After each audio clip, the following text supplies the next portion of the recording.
Thank you, Huma. Thank you, Huma. Thank you, Anthony Weiner. I'm not making any excuses, but I will tell you this. If they want to look at some more emails of one of my staffers, by all means, go ahead. Now, Donald Trump and I, we commend the FBI for reopening the case because no one is above the law in the United States of America. In some ways, the enthusiasm kind of jacked up this weekend. You know, there may be some distractions, but we won't be distracted. The good news is the president believes that Director Comey is a man of integrity. He's a man of principle. Director Comey made a great mistake, and I think he needs to try to correct that. Last week, they're ordering up their inaugural ball gowns, and this week, the Clinton campaign is in the worst communications crisis. No matter how good the election result, if you are a criminal, if you run afoul of the system, if you have obstructed justice, the system grinds you down.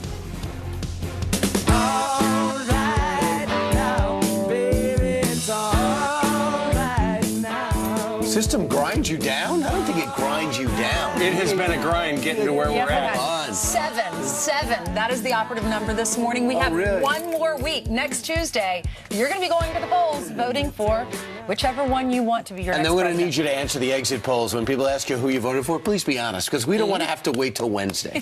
All right, so we've got a big program 1 week out. Trey Gowdy is going to be joining us. We're going to talk to him about all sorts of things regarding this email thing. Also, Speaker Paul Ryan's going to be with us. We have not had him on in a long time. There's a few better guests that we could have right now. Judge Jeanine Pirro's here. She actually wants to get clear on what she did in her open over the weekend. She thinks it's being misconstrued. All right, Judge Napolitano is also going to be joining us. That's right, and Laura Ingraham. So we've got a busy 3 hours. It starts 1 week out and starts right now. That's right, and all hands are on deck at the DOJ exactly 1 week out from this presidential election. Investigators there using, quote, all necessary resources, as Hillary Clinton insists there's nothing to see in the new trove of emails found on aide Huma Abedin's laptop. All right, Kristen Fisher is live in Washington following the rapidly developing and unfolding investigation. Kristen, they really want to get this done, don't they? They do, but it seems almost impossible before Election Day. Right now, FBI agents are scouring through thousands of emails on Anthony Weiner's laptop, looking for any that might be pertinent to the Clinton case. But attorneys for Weiner's estranged wife and top Clinton aide Huma Abedin say their client has no idea how her emails got onto that laptop. Quote, she only learned for the first time on Friday from press reports of the possibility that a laptop belonging to Mr. Weiner could contain emails of hers. While the FBI has not contacted us about this, Ms. Abedin will continue to be, as she has always been, forthcoming and cooperative. Now, Abedin is notorious for never being more than a few feet away from her boss. But ever since this story broke, she's been noticeably absent, even as the campaign enters its final full week. Yesterday, Clinton campaigned without her in the battleground state of Ohio, and Clinton repeatedly said that the FBI has no case. She repeatedly tore into FBI Director James Comey. She even invited FBI agents to keep on digging, but insisted they won't find anything. I've said repeatedly, I made a mistake. I'm not making any excuses, but I will tell you this. If they want to look at some more emails of one of my staffers, by all means, go ahead, look at them. And I know they will reach the same conclusion they reached when they looked at my emails last year. Now, in that clip, Clinton makes what some are perceiving to be a very telling remark. She refers to Abedin simply as one of my staffers, when previously she'd referred to her as like a second daughter. So now, here we are, exactly 1 week away from Election Day, and Clinton appears to be no longer traveling with one of her closest confidants. Very telling. Brian Ainsley and Steve. Wow, it's fantastic, Kristen. It's just going to be so interesting because now, yesterday we weren't sure how much they were going to focus on trying to get as much done before Election Day. Today we understand that the Justice Department will be looking over the shoulder of the FBI as they use the sophisticated software to go through it. They're going to break it down to sender and subject line. They're going to have keywords, secret or classified. They're going to cultivate it that way, look at other words like Benghazi. And the FBI agents, there's going to be some more called in to get this done. Right. Now the Justice Department and FBI, their rivalry is actually going to help us get to the bottom of this, which will give us an additional October, dare I say, November surprise. Because today is November 1st. The interesting thing is, though, the person apparently at the Department of Justice who's going to be overseeing this is somebody who has dinner frequently with John Podesta. That's not too cozy, is it? All right. Meanwhile, let's tell you about this. Okay, it was a bombshell on Friday when James Comey released to Congress a letter saying, look, we found a whole bunch of email, and we're looking into it. Now Reuters is reporting that apparently on Thursday, the day before, Comey was actually briefed on the email situation by his top aides. And then over at the Department of Justice, Loretta Lynch found out about it, and she asked for a meeting, apparently. And they sat together in a room, and she was explaining that if he were to release a letter, it would violate department policy. It's just simply too close to an election. If he released this letter to Congress, and he's saying, wait a minute, are you trying to interfere? Are you trying to tell me to stand down? Right. She backed off then, and he actually then went ahead and reached the letter. The other thing is, when people bring up Loretta Lynch, this is just underlining the rivalry between the two. And, of course, Loretta Lynch had to recuse herself because she was with the former president and the husband of the candidate. So she goes, I'll recuse myself and give it to my deputy. So then she put herself back in. Then she backs out. Now they're back in looking over the shoulder of the FBI to try to get this done by election day. The question is, why would she say it's violating policy if you send this letter to Congress? Could be the Hatch Act, but it's not. Upon further review, it doesn't violate the Hatch Act. Well, it's something completely... Or is it because she didn't want the information out? Those are two different things. And so longstanding tradition, apparently, at the Department of Justice, you don't release this if it could affect the outcome of an election. But he specifically said, are you ordering me not to do this? You know, are you ordering me to keep this bombshell secret? She did not say he could not send it out. And the next day, he sent it out. Yeah, it's just amazing how many critics, even some Republicans, are critical of James Comey. How many critics would there have been in the middle of January when it came out on October 3rd, the FBI field office found it. 2 weeks later, Comey was given the information about it, and he kept it under wraps through Election Day for another month when they find out whatever's inside the 650,000. There would have been additional outrage then. Right. Well, did you watch any of the mainstream media yesterday and how they were covering this? I did. They were all blaming it on James Comey. Of course. Yeah. Except for the White House, who I thought was very mature about the whole thing. They would not impugn James Comey, and they still have confidence in him. Let's take a look at some of the graphics over at ABC. Despite the fact that we don't know the outcome of the election, you can see right there, the graphic says there is no case here. All right. And then some of the evening newses depicted what's going on in this way. Well, since you put up the graphic, let's go ahead and just mention right now. When it came to anti-Comey statements, there were 88 of them. And despite the fact that they were investigations into Hillary, there were 31. So 3 to 1, they were more critical of Comey than they were Hillary. Sure. Anyway, here's a little montage of the nightly newses going after Mr. Comey, that bad guy. Hillary Clinton, meantime, in the battleground of Ohio, where early voting is already underway, telling voters, quote, there is no case here. Clinton's team now counting on their Get Out the Vote operation. More than 23 million votes already cast. Democrats outpacing Republicans in battlegrounds like North Carolina and Nevada. The October surprise that rocked the race for president on Friday may not have rocked it enough to move the needle with voters. Clinton campaign seizing moments ago on a new report that FBI Director James Comey was reluctant to publicly blame Russia for cyber hacking Democrats this close to the election. They called that a jaw-dropping double standard. Right, they were desperately to try to change the narrative to something that was away from either ripping Comey or about Trump and Russia, which was just a tremendous leap. Even the New York Times today, has an article on like the 11th page. Of course. The 21st page. And the article is about how the FBI sees no clear link to link Donald Trump with Russia. With the so, Russian you know what's so interesting? Let's look at the first page. Donald Trump in the 1990s used a tax tactic now banned. Really? Don't you think the headline should have been that page 9, that there's no Russian link to Donald Trump? What about this? This ridiculous magazine, which is turned into a flyer in this time in which the most heated election ever.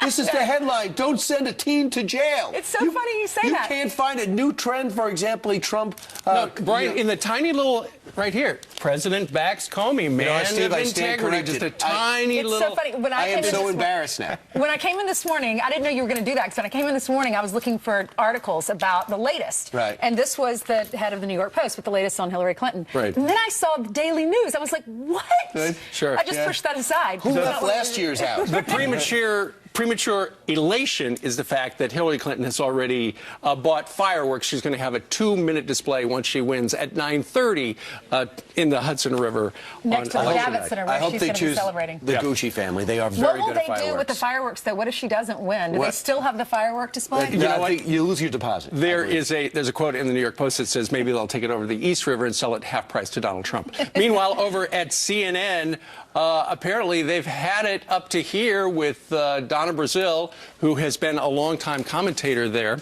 And after the latest WikiLeaks dump revealed that she has been fed 2 questions to the Hillary Clinton campaign, she has been fired. And supposedly CNN is just, they're floored. Right. They also got rid of Bernard Shaw. Listen, she's now taken over the DNC. Of course she's not participating at CNN. She was left, they said they got rid of her October 14th. She said a nice tweet back how much she loved the people at CNN. Bottom line is, it's got to be exceedingly embarrassing for somebody who's a commentator to somehow get a hold of the questions ahead of time, feed them to her favorite candidate, fill in the name Hillary Clinton, not Bernie Sanders. That is 2. You know what she said at the end of this? More to come. Right. Maybe she even fed additional ones. She was suspended from CNN this summer when she took on the role of DNC chair. Right. Then she was, according to CNN, she resigned on October 14th. And you're right, like 2 weeks ago, we learned that she was feeding some of the questions. Right. Remember in that one email to Podesta? And then the latest WikiLeaks is saying that she gave a question ahead of the Flint, Michigan debate. To a woman with a rash. Right, right. What is Bernie Sanders thinking now? Because this was in the primary. This was when she was debating. This is what CNN said. They said, we are completely uncomfortable with what we have learned about her interactions with the Clinton campaign while she was a CNN contributor. Here's the thing. I was reading on thehill.com this morning, Joe Concha, a media watchdog, he said, CNN really needs to have an internal investigation to figure out how this all happened. For instance, with the first one, it sounds like Roland Martin, remember him, longtime CNN guy, fed the question to Donna Brazile for that town hall. CNN needs to figure out what went wrong over there, just so that it doesn't go wrong again. Congratulations on the questions. You're in Flint, Michigan, talking about the water crisis, and the question was, be prepared. A woman's going to ask you about the water crisis and what you're going to do about it with lead in the pipes. That's true. Really, thanks. I'd be like, excuse me, do you have that little confidence in me? You have to feed me that question ahead of time? Right. And they're talking about the makeup of the type of lead that's in the pipe. I get it. Give me a heads Donald up. Trump said if this were reversed, if Reince Priebus were giving us the questions, I would get the electric chair. Right. It would be a joke. All right, guys, 7 days from the election. Fox News has Election Day coverage. We've got you covered starting at 4 a.m. and all night as the votes are coming in. So you need to stay with Fox News Channel, America's election headquarters. And we have a new studio. It's so cool. That's right. Just throw away your remote. Leave it here on Fox. Meanwhile,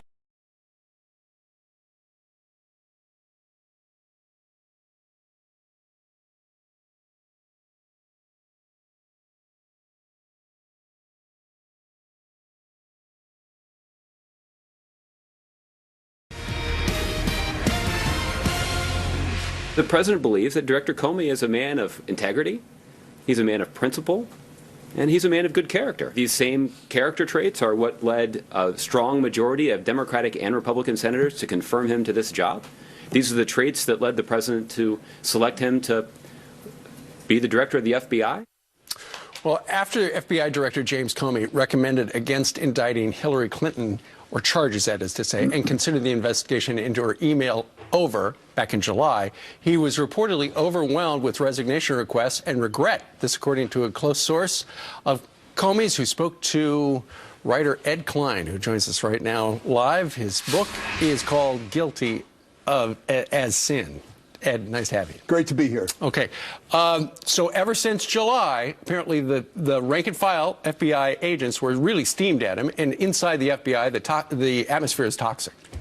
When James Comey would walk down the hallways of the FBI and say good morning, people wouldn't talk back to him. That's how bad things had been in the FBI. There's a sense that he disgraced the institution and brought it down. And he has been suffering because this is a guy who is an evangelical Catholic who gets down on his knees every night and prays to God. He has this sense of moral rectitude. He thinks that he knows what's right, and it put him in a direction that actually was a disaster for him and the institution. So if he had a do-over, would he have suggested charges? I think he would have, because according to my sources, he and his wife, Patrice, who are very, very close, not only in their marriage, but in his professional life, she has been telling him, Jim, you did the wrong thing. You've got to redeem yourself somehow. So when he learned about the emails in Anthony Weiner's laptop, he jumped at the chance to reopen this case. Because two things. One, apparently he had been talking to his wife, Patrice, according to your report, that he was depressed that so many resignation letters from FBI agents were stacking up on his desk, but also the harm he felt that was being done to the FBI. That's right. Now, he hasn't signed these resignation letters because he's hoping that he can undo the damage. You know, I think one of the interesting things here is that the President of the United States has so politicized the Justice Department that Loretta Lynch has been interfering in this entire investigation from the very, very beginning, and has given Comey a hard time at every step of the way because the President, the Justice Department are all trying to get Hillary Clinton elected president. One of our stories today is a Reuters report that apparently Comey revealed that they found, reportedly over 500,000 of these email on this Weiner laptop. And the day before, on Thursday, Comey met with Lynch. And Lynch said, if you release a letter to Congress, that violates policy, longstanding DOJ policy. And then he said, are you ordering me to keep this bombshell a secret? And she said nothing. Yes, and the reason for that is because James Comey has a reputation of threatening to resign if he doesn't get his way. And can you imagine 7 days before the election if the director of the FBI resigned? I mean, this would throw the entire justice system into complete chaos. And we opened this segment with some sound bites of Josh Earnest talking glowingly about Director Comey being a man of integrity. But in one of your earlier books, didn't Barack Obama regard appointing James Comey as the worst mistake of his presidency? The worst mistake of my presidency. Now today, they're coming out and saying, oh, no, this guy has got complete integrity. Now, the president doesn't want to look as though he's interfering in the election either. So this is a complete mess at the very top of our criminal justice system. I would call it a constitutional crisis in the making at this very moment. Donald Trump said the same thing. All right, his big bestseller is called Guilty of Sin. Ed Klein, thank you. Thank you so much. All right. FBI Director James Comey feeling the heat from all over pretty much today in Washington for his decision to publicly notify Congress that he needed to reopen the Clinton email investigation. Senate Judiciary Committee Chairman Chuck Grassley telling Director Comey that he didn't go far enough in explaining what is going on, saying, quote, in the absence of additional authoritative information from the FBI in the wake of your vague disclosure, Congress and the American people are left to sift through anonymous leaks from Justice Department officials to the press of varying levels of detail, reliability, and consistency. The American people deserve better than that, says Chuck Grassley. Let's bring in Rich Lowry, editor of the National Review, and Richard Fowler is radio talk show host. Both are Fox News contributors. Gentlemen, welcome. Good to have you here, Good to be here, this morning. So let me start with you, Rich Lowry, on this. Do you agree with Grassley? Well, that letter on Friday, it was so opaque, it was almost impossible to understand. But let's be honest here. Comey was put in an extremely difficult situation by the fact that Hillary Clinton had this email set up in the first place, and the Democrats nominated a presidential candidate who was under FBI investigation. So this was always going to be very tricky to handle. So I'm open to criticisms that he should have handled this or that differently, but I'm not open to the idea that he's a hack and a criminal, as Harry Reid suggested the other day, from the same Democrats who the day before yesterday were hailing him as a wonderful patriot and public servant. That's just disgraceful. We have to be careful here because we're really dealing with, you know, the institutions that are so meaningful and crucial in this country. And there is so much loose talk going around about the FBI and about the Department of Justice. But as we try to sort of weed through this and figure out whether or not he did the right thing and what comes next, there's another editorial today by William Barr, who was the Attorney General from 1991 to 1993, who argues that Comey, in his mind, did exactly the right thing. He has the opposite viewpoint from Grassley. He says the failure of the Clinton camp to provide all pertinent evidence rendered Comey's July announcement misleading. The FBI's investigation was not comprehensive and not complete, and the conclusions announced by Comey 3 months ago were therefore premature. So he's saying, Richard Fowler, that he had to come forward now because he knows that there is more information than he thought, and they have to go through it. Your thoughts? This is a problem. Here's the problem, Martha, and thanks for having me in. Good to see you, Rich. Here, the larger problem that we have here is that this is all against FBI protocol. The FBI never gives status updates on pending investigations. They've never done it, right? And the fact that he tipped his toe in the water the first time, and so now the second tip is even more problematic. And I think Rich is right. This letter that he sent to Congress a couple days ago was opaque, and I think it caused a lot of questions, which led to the leaks, because you have this side leaking. You have this side leaking. There's leaks all over places, like a really bad leaky roof. And the American people are left holding the bag with just 7 days to go before a major election. William Barr argues, this former Attorney General, and you can read the piece in the Wall Street Journal, argues that that's not true, that it does not go against FBI policy, and that because his former statement was that they had been through everything, and now he realizes that they have not been through everything. He really had no choice. He was going to influence something, whether he did it before the election or right after the election. And it is a tight place. I'm sure he would, be the first to admit it if he were at liberty to discuss it, that he's in a tough spot, Rich Lowry. Right. Well, the public was under the impression that the investigation was closed because the director of the FBI had told Congress that. So that was a misleading impression. It was no longer true. Right. And he felt the obligation to let the public know it was no longer true. Now, to Richard's point, you could argue that he never should have gone down this road in the beginning, in July. He just should have made his recommendation to the Justice Department the way you always do, not comment on anything. But it was, there's such public interest on this, he felt as though it couldn't just be a black box. I mean, there's already so much about this that is so irregular. The fact that there was no grand jury, the fact that witnesses acted as lawyers and sat next to Hillary Clinton during her testimony, Richard Fowler, the fact that there was a promise made to them to destroy their laptops. You have to wonder at this point if Huma Abedin hadn't wished that she got in on that part of the deal, because hers is still now out there. So there are so many issues with the way that this was handled that it leads people to believe, and voters seem to be responding to that in the polls, that there's something up here, that there was too much political influence on this investigation. Yeah, and I think the influence goes both ways. Judge Napolitano and Kelly Fowle said last night that, that's exactly the problem with this whole entire investigation. There's way too much information being put out there. Nobody should have known about the immunity. Nobody should have known about the fact that people were asked to destroy laptops or not destroy laptops. And let's be very clear. In the affidavit that was said for the search warrant did not include Hillary Clinton at all. The search warrant was mainly the affidavit was mainly involving Huma Abedin and not Hillary Clinton. And we don't know if these emails are duplicates. We don't know what these emails are. Martha, you don't know. Rich, you don't know. And I don't know. And now the American voters don't know, which is what the Clinton campaign is saying. They deserve the right to know, whether you're a Trump voter, a Hillary voter, or an independent. Every American, now that Comey has stepped his foot into politics, they deserve the right to know. Well, but many people would say Loretta Lynch is the one who put her foot in politics, he surely and that's did. why we're here. 6 days before Democrats nominated someone with this legal exposure who is under FBI investigation. And this is why it's been a norm, honored through most American history. You don't nominate for president someone under FBI investigation, because very bad things are going to happen. It's going to put the FBI in a possible Trump situation. University's under investigation. Rich, your last word was the last word, so now we've got another last word, and now we really have to go. Thank you very much, you guys. Good to see you both. Thanks so much.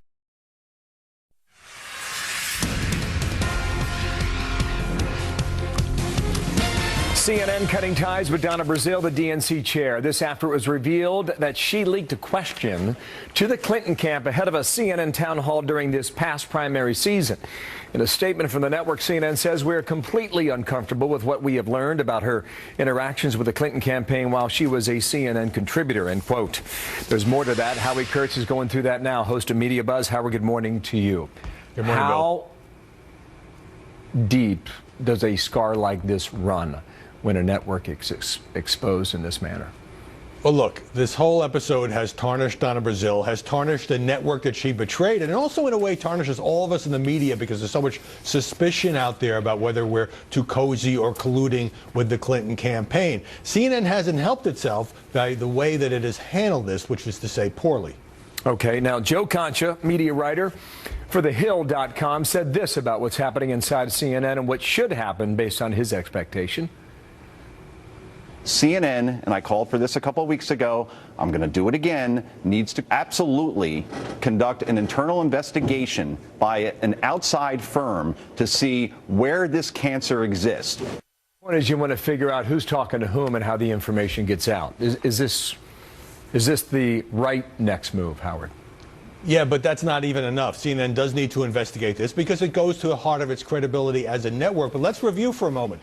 First story about Donna Brazile leaking a question in advance to the Clinton campaign. CNN didn't even sort of come out and condemn it. It kind of deflected the attention to its partner, TV One, saying the leak must have come from there. Now, and then more than 2 weeks ago, CNN basically forced Donna Brazile out. Officially, it's being called a resignation, but didn't say a word publicly about it. Apparently more concerned with protecting its image than being transparent. You know, we always, when politicians get in trouble, news organizations always say, well, they should go out there and answer the questions. They should be transparent. I think CNN President Jeff Zucker needs to address this publicly, needs to find out in this second instance there's no partner. Somebody at CNN gave her the question because she had the questions pretty much verbatim, and needs to take some steps to explain how this happened, who's responsible, and why it wouldn't happen again. You know, I peel back the curtain just a little bit. You know, debate prep often is done in a quarantine nature. I know Chris Wallace, when he did the last debate, he worked with 2 people on his staff, and that was it. And they spoke to no one on the outside. When we were doing our own debate prep during the primary season, we would work with 2 others on staff and an assistant. So we had a group of 5 in a room for the final 2 days prior to the debate happening. So it keeps it restricted in terms of information, Howie, and the topics, perhaps, and most specifically, you know, the questions that will be chosen. Right. You can't have gossipy newsrooms as part of the process. It has to be kind of off in a separate silo. And why is that important? Because we all, whatever the network, we all are sort of telling the American people and the viewers that nobody knows the questions in advance, that both politicians or a bunch of politicians, if it's a primary debate, you know, are all on equal footing. But here's the built-in problem now.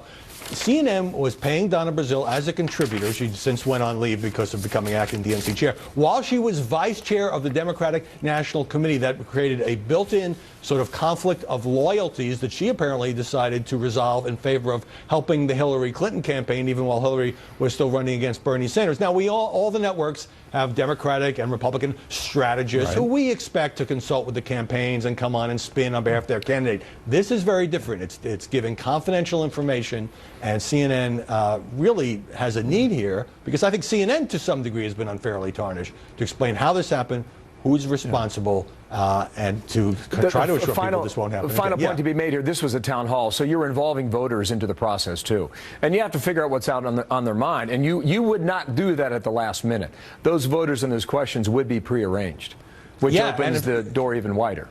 Right, and it's not a shock. This latest example, the town hall was in Flint, Michigan. The questions were going to be about the tainted water supply there. But Donna Brazile told the Clinton folks that a particular woman who had a rash was going to make a very personal case. And, you know, it's good. It arms a candidate to have a more prepared response than if that comes out of the blue. But you're right.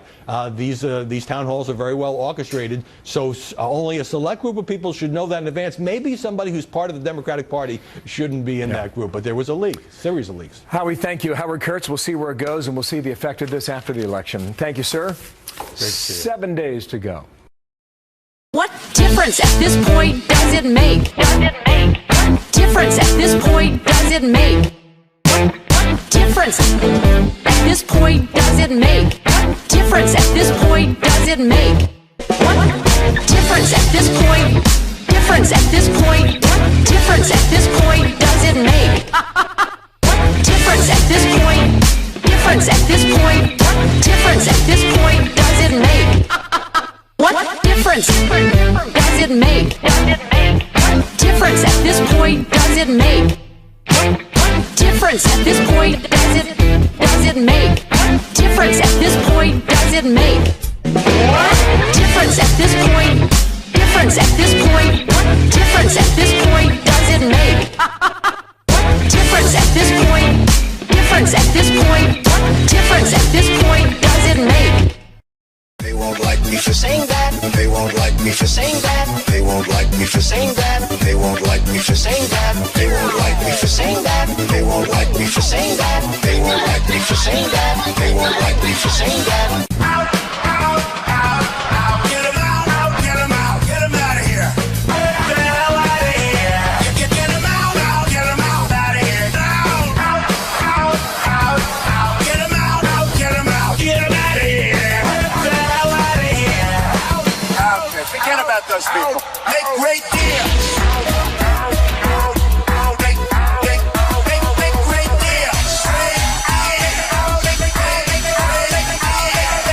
deals.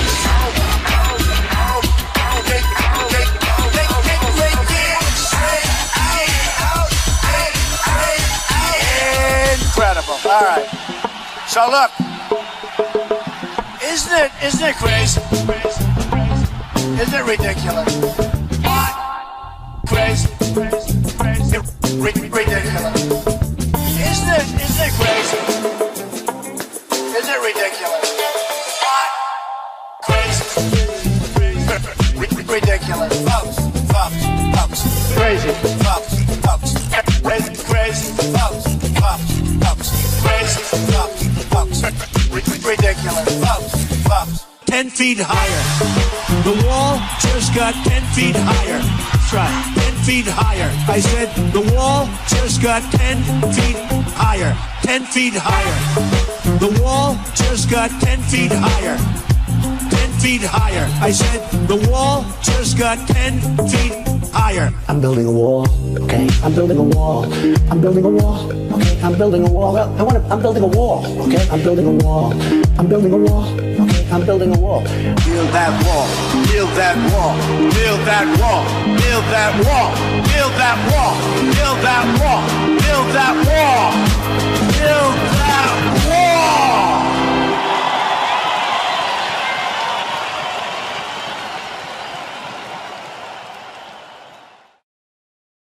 Could be Trump. Yeah. Trump. Oh yeah. Trump. Could be Trump. Yeah. Trump. Oh yeah. Trump. Could be Trump. Yeah. Trump. Oh yeah. Trump. Could be Trump. Yeah. Trump. Oh yeah. Trump. Could be Trump. Yeah. Trump. Oh yeah. Trump. Could be Trump. Yeah.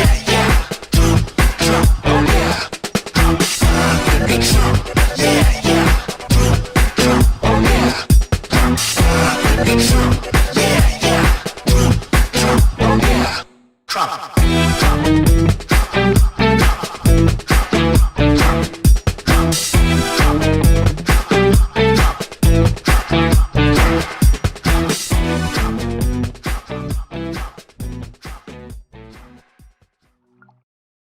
All right, are you guys on the Trump train? This is the News Tube. You're here at the News Tube. If you haven't subscribed yet, make sure you subscribe. Click that subscribe button. Don't forget, we're doing live streaming here every day up until Election Day, so you don't want to miss what's happening, the breaking news. We're covering it here at the News Tube. God bless you all for being here tonight or today, and we will be back. We have to keep this in short segments, so we do cut it off, and then we'll be right back online in about 5 to 10 minutes. So keep your bookmark here at the News Tube, and we'll be back in just a little bit. And by the way, we do play all kinds of great jams, so make sure that you share this on your social networks. If you like the music and you like all the little clips that we kind of intersperse in between commercial breaks, Make sure that you share it with all your friends. All right, we'll see you in just a little bit.